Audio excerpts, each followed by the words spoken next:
D'abord, un petit peu de contexte sur cette question-là. Notre travail, c'était bien, l'enjeu, c'était bien d'identifier un patient partenaire et pour faire quoi? Ben, il y a un contexte qui est lié aux travaux actuels de la Haute Autorité de Santé. D'abord, il y a eu, depuis maintenant un an, il y a l'engagement des usagers et l'expérience patient comme critère impératif de la certification. Donc, évidemment, pour les établissements, c'est intéressant de pouvoir dire, bah, nous, on a des patients qui interviennent en éducation thérapeutique, par exemple, ou dans d'autres domaines, dans le soin, dans l'organisation des soins. Il y a l'élaboration d'une recommandation nationale sur la pérédance par cette même haute autorité de santé. Puis il y a bientôt un avis de la haute autorité de santé sur les pratiques du partenariat et le déploiement des patients partenaires qui va être diffusé en 2026. Donc on voit bien que ce sujet-là est un sujet d'importance pour l'ensemble des acteurs, et en tout cas de la haute autorité de santé, qui s'intéresse beaucoup, comme vous le savez, à l'engagement patient. Alors je me trompe évidemment de manette, donc il faut, donc le partenariat en santé, au fond, identifié, il y a peut-être quelques questions préalables à se poser, au fond, sur cet enjeu-là.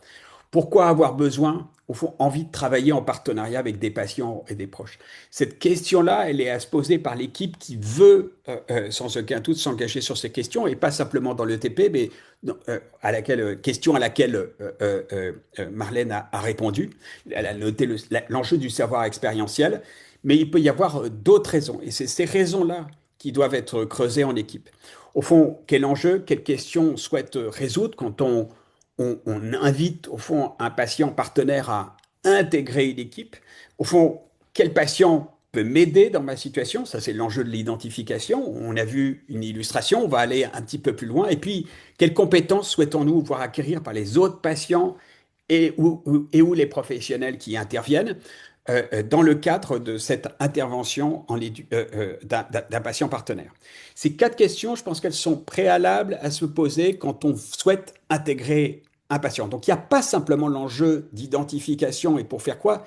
Il y a au fond, il n'y a pas simplement l'enjeu d'identifier un patient partenaire, mais il faut bien avoir que l'esprit soit clair sur le pour faire quoi au fond. Et cette question, elle peut d'ailleurs être modifiée une fois que le patient a été identifié et intègre l'équipe. Alors, on a essayé un petit peu de travailler, au fond, ce qui et ce comment. Donc, sans aucun doute que l'expérience de la maladie et l'expérience des organisations de soins est un élément majeur pour identifier un patient partenaire. Et sans aucun doute que l'ancrage dans l'expérience est un facteur clé de succès du partenariat. C'est un point sans aucun doute essentiel, c'est-à-dire que les patients partenaires puissent se puiser au fond dans cette expérience, en particulier en éducation thérapeutique, mais aussi dans les soins et l'organisation des soins. Comme l'a très bien dit Marlène, l'enjeu de la disponibilité de la personne, et puis ensuite l'aptitude à travailler en partenariat. Alors le comment, on peut voir comment on peut, au fond, identifier des patients. On peut aller vers les associations de patients, c'est-à-dire on va solliciter des associations qui sont déjà présentes dans l'établissement et qui peuvent réunir des patients qui ont ces compétences. Ou on peut aussi, si l'association n'est pas présente dans l'établissement, solliciter les associations qui sont sur le territoire de l'établissement. Et particulièrement, par exemple, pour les maladies rares, on verra peut-être des organisations soit régionales, soit nationales qui peuvent être sollicitées. Il y a aussi les professionnels de santé ou l'établissement qui peut être un vecteur, j'allais dire, d'identification de patients partenaires. Le patient, il peut être identifié par les professionnels de santé dans la cohorte qui suit. C'est exactement ce qui s'est passé pour le cas de Marlène Canteloup. Ou alors le patient partenaire, il est identifié par la direction qualité à travers un courrier, un mail dans lequel il y a eu une réclamation qui était dans lequel une réclamation, mais qui n'était pas simplement sur la description de tout ce qui allait mal, mais qui pouvait être aussi, dans lequel pouvait être ajouté, par exemple, des propositions ou une envie, l'expression d'une envie de venir travailler avec les professionnels de santé. Ça va particulièrement pour les enjeux au-delà de l'ETP, du soin et de l'organisation des soins. Des représentants des usagers, au sein d'un établissement, ils sont, souvenez-vous, les représentants des usagers sont mandatés par des associations et qui peuvent avoir, évidemment, ces associations peuvent être directement intéressés au sujet qui est soulevé. Mais les représentants des usagers sont aussi formés pour être représentants des usagers, par notamment France Asso Santé, avec la formation érue en avant. Et cela, eh ben, c'est un élément important parce qu'en particulier, ils sont formés sur les droits des patients et peut-être que l'enjeu de l'établissement est justement de travailler sur ces questions. Ou alors, il peut y avoir un appel à candidature qui est diffusé dans l'établissement, en son sein ou sur les réseaux sociaux.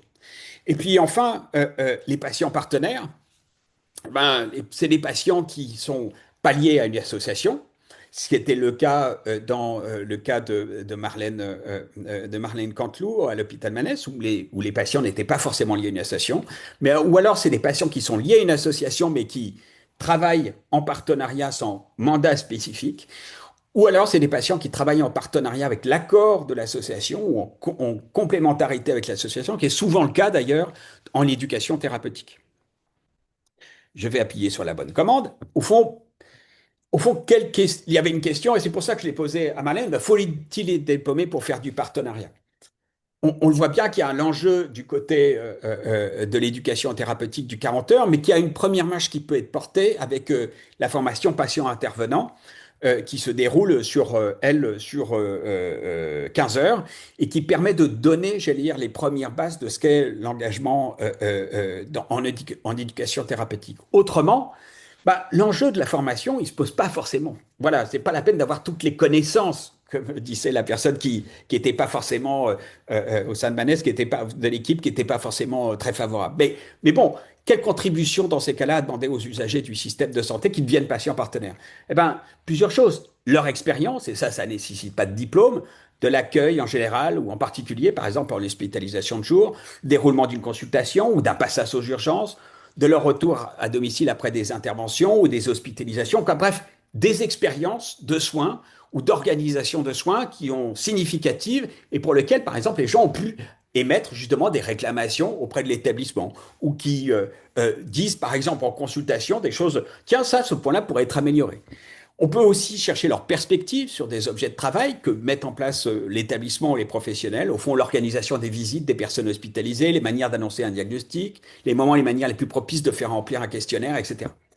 Et puis, il y a aussi l'enjeu des fruits de ces expériences et les apprentissages qui sont associés. Là, moi, je vous invite à lire le formidable article Dumez et l'Espérance sur les savoirs expérientiels et les compétences article qui permet d'identifier au fond les trois grandes catégories de compétences qui sont le soi, qui sont le système de santé et qui sont la communauté. Et on voit bien que au cours de leur vie avec la maladie, ben, les patients et les proches développent de très nombreuses capacités à agir qui peuvent être utiles justement, que ce soit dans le TP, dans le soin ou l'organisation de soins. Et puis enfin, des habilités, des aptitudes personnelles, on en parlait tout à l'heure, au fond, sur la communication, la pédagogie, le numérique. Bref, et c'est en fonction de ces contributions demandées, au fond, des contributions qu'on cible ces différentes personnes. Alors, pour faire quoi?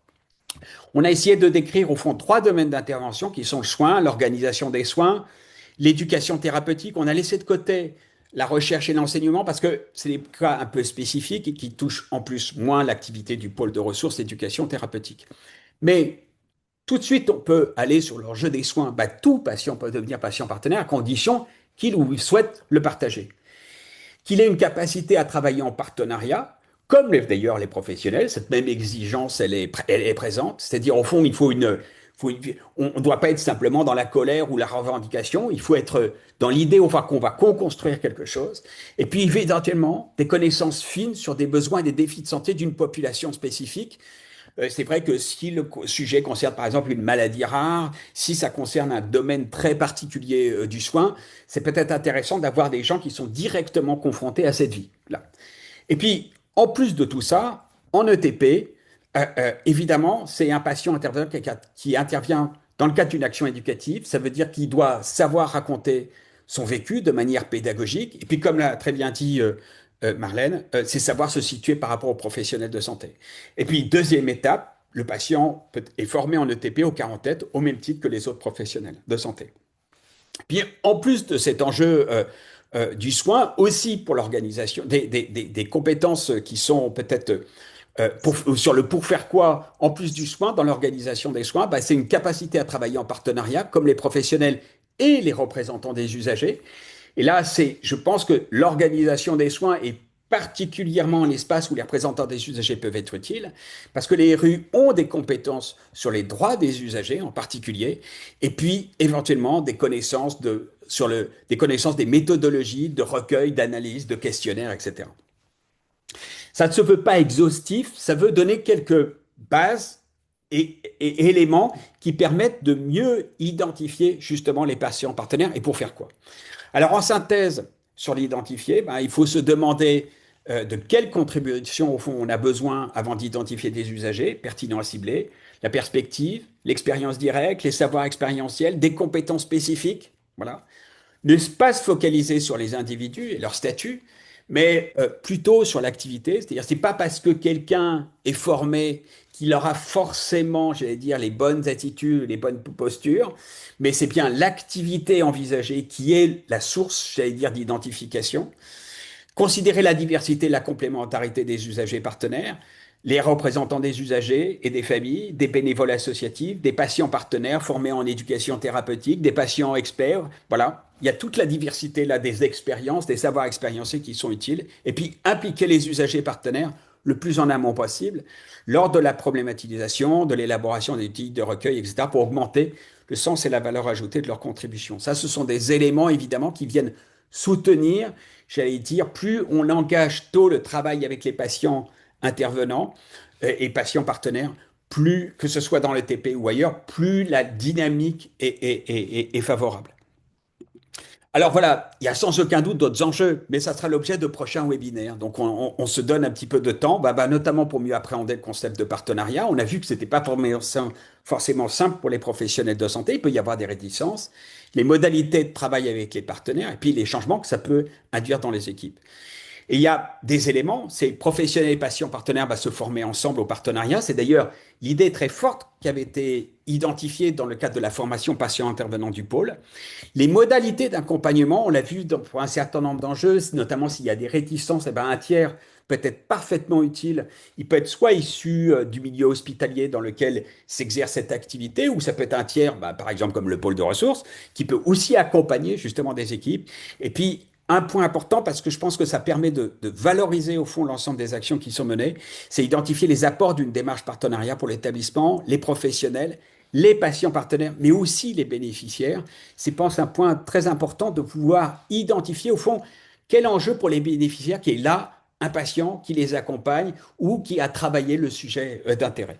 Voilà, je vous avais dit que c'était pas trop long, mais bon, quand même, ça a été un peu long puisque j'ai parlé presque 20 minutes, mais j'arrête, voilà. Et donc, j'arrête mon partage.